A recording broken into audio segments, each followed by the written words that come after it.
Hello बच्चों, यहाँ पे मैं क्वेश्चन कर रहा है ए इज अ मैट्रिक्स जिसके elements a B C d, जहाँ पे b c is not equal to zero, satisfies the equation x square plus के बराबर जीरो। देन हमें बताना है इसमें से कौन सा ऑप्शन करेक्ट है। सो बेसिकली हमारे पास जो पॉलिनोमियल दे रखा that is x square plus के बराबर में जीरो। नाउ मैट्रिक्स पॉलिनोमियल क्योंकि ये इसको सेटिस्फाई कर रहा है तो that is A square plus of K I and that is equals to null matrix. Now A square हो जाएगा हमारा basically A B C D का, ए बी सी डी से product, right, and plus of k times identity matrix, so that is k0 0 k, and that is equals to 0 0 0 0.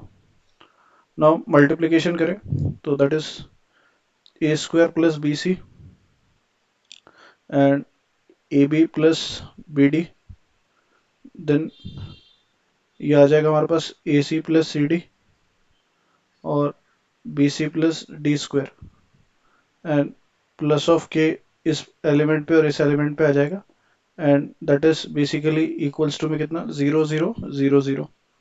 Now A square plus B C plus के बराबर में कितना है equals to zero, और B C plus D square plus K ये भी बराबर में कितना है जीरो, और A B plus B D that is also equals to zero and A C plus C D is also equals to zero. So इन दोनों से अगर हम कंक्लूड करें तो बी और सी हमारे कॉमन लेके कैंसिल, या बोल सकते हैं यहाँ से अल्टीमेटली हमारे पास ए इक्वल्स टू कितना आ रहा है माइनस का डी.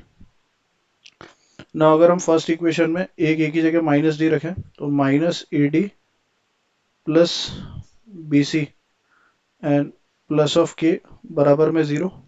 तो के की वैल्यू यहाँ से कितनी आ रही है a d minus of b c, और गिवन डिटरेंट अगर हम एक्सपांड करते हैं तो डिटरेंट ऑफ ए बी हमारा a d minus b c है. So k comes out as equal to determinant of a. That is option 3 is correct. I hope you understood well. Best of luck. Thank you.